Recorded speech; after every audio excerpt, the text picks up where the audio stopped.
हजारों साल पहले इज़राइल की पहाड़ियों और चारागाहों के बीच एक स्त्री रहती थी जिसका नाम था अबीगेल। वह केवल सुंदर ही नहीं बल्कि उसके शब्दों में एक अद्भुत मधुरता थी। वह दयालु, वह सबसे प्रेम करने वाली थी। लोग कहते थे वह किसी क्रोधित इंसान का दिल भी पिघला सकती है, लेकिन कभी कभी जीवन हमें ऐसे रास्ते पे ले आता है जहाँ हमारी योग्यता और हमारे सपने किसी और की मूर्खता में कैद हो जाते हैं। और यही हुआ था अबीगेल के साथ। उसका विवाह एक धनवान व्यक्ति से हुआ जिसका नाम था नाबाल। उसके पास सब कुछ था, धन दौलत, नौकर चाकर, लेकिन एक चीज की कमी थी और वो थी समझदारी और विनम्रता। वह कठोर, वह दुष्ट स्वभाव का था। वह इतना घमंडी था कि हमेशा दूसरों को नीचा दिखाने में लगा रहता। लोग उसे पीठ के पीछे मूर्ख व्यक्ति कहते थे। वहीं दूसरी तरफ था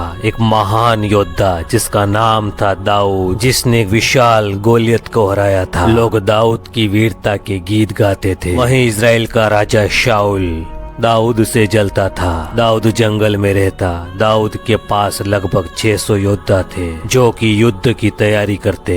दाऊद एक योद्धा ही नहीं बल्कि एक नेता व रक्षक भी था जो किसानों व जानवरों की सुरक्षा करता। फिर आया समय भेड़ों की ऊन कतरने का। जब भेड़ों से ऊन निकाला जाता तो बड़े बोझ होते, दावतें होती, वह सभी नौकर व चाकर खुशियां मनाते। वहीं दाऊद ने सोचा क्यों ना हम नाबाल से अपनी सेना के लिए कुछ भोजन मांगे। वह इतना धनी व्यक्ति है, जरूर कुछ देगा। दाऊद अपने 2 लोगों को नाबाल के पास भेजता है, लेकिन नाबाल ने उनका मजाक उड़ाया और उन्हें देखकर हंसने लगा और कहने लगा, कौन दाऊद, कैसा दाऊद, मैं किसी दाऊद को नहीं जानता और ना ही मैं अपना भोजन किसी और को दे सकता, ना ही कुछ और। वे लोग दाऊद के पास जाकर यह सारी बात बताते हैं। दाऊद यह सुनकर क्रोधित हो उठा और कहने लगा, जिसने मेरा अपमान किया है उसका घर मिटा दूंगा। और वह अपनी सेना लेकर युद्ध के लिए निकल पड़ता है। जब यह खबर नाबाल की पत्नी अबीगेल के पास पहुंची, अबीगेल का चेहरा गंभीर हो गया। वह समझ गई यह समय डरने का नहीं बल्कि साहस दिखाने का है और वह खाने पीने का सामान लेकर अकेले निकल पड़ी। वह दाऊद से कहने लगी,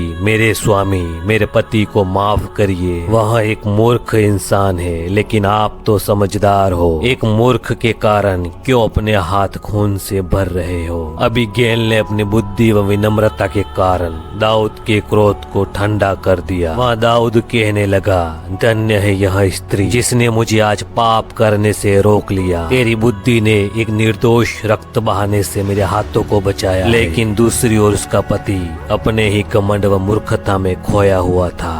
अबीगेल यह सारी बातें उसे बताती है लेकिन उसे कोई फर्क नहीं पड़ता और कुछ समय बाद उसकी मृत्यु हो जाती है। दाऊद को जब पता चला कि अबीगेल का पति मर चुका है तो उसने अबीगेल से विवाह का प्रस्ताव भेजा, क्योंकि वह अबीगेल को पसंद किया करता था और वह दाऊद से शादी के लिए हाँ कर देती है। घमंड और मूर्खता का अंत नाश है, लेकिन बुद्धि, विनम्रता और साहस इंसान को ऊंचाई तक पहुंचा देते हैं। नाबाल की मूर्खता ने उसको उसकी मौत तक पहुंचाया। अबीगेल ने अकेले ही संकट टाला और इतिहास बदल दिया। परमेश्वर पर विश्वास रखने वाले कभी असफल नहीं होते। हर कठिनाई का अंत एक नई शुरुआत में होता है। हर परिस्थिति में परमेश्वर पर भरोसा रखना चाहिए। अगर आप भी परमेश्वर पे भरोसा रखते हैं तो वीडियो को लाइक करें व चैनल को सब्सक्राइब करें।